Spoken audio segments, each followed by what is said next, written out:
नमस्कार, शुभ दीपावली. तुम्हा सगळ्यांना धनत्रयोदशीच्या खूप खूप शुभेच्छा. अश्विन महिन्याच्या 13व्या दिवशी त्रयोदशीला धनत्रयोदशी साजरी केली जाते आणि यंदाच्या वेळी ही त्रयोदशी 2 दिवसात विभागली आहे. आज दुपारी 12:30 वाजता सुरू झाली आहे ते उद्या दुपारी 1:30 पर्यंत 1:50 पर्यंत टू बी व्हेरी प्रिसाईज. तर धनाची पूजा केली जाते आज आणि त्याचबरोबरीनं धन खरेदी सुद्धा केलं जातं. सोनं खरेदीला विशेष महत्व आहे. सोनं खूप महागलंय तर तुम्ही चांदी विकत घेऊ शकता, कॉपर विकत घेऊ शकता आणि अगदीच काही नाही तर केरसुणी खरेदी करू शकता. ते देखील फार ऑस्पिशियस मानलं जातं.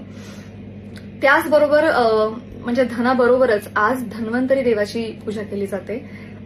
धन्वंतरी देव समुद्र मंथनातून प्रकटले आणि सुदृढ आरोग्याची देवता आहे.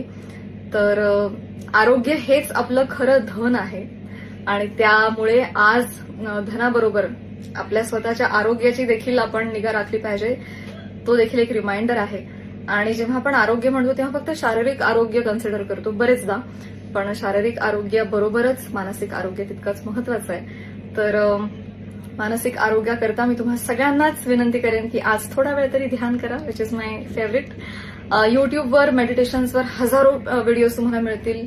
श्री श्री रविशंकर मेडिटेशन्स असं टाकलं देखील तुम्हाला खूप व्हिडिओज मिळतील. तर प्लीज आज स्वतःच्या आरोग्यासाठी, मानसिक आरोग्यासाठी थोडा वेळ ध्यान करा आणि अशा पद्धतीनं धनत्रयोदशी साजरी करा असं मी तुम्हा सगळ्यांना आवाहन करते. पुन्हा एकदा शुभ दीपावली.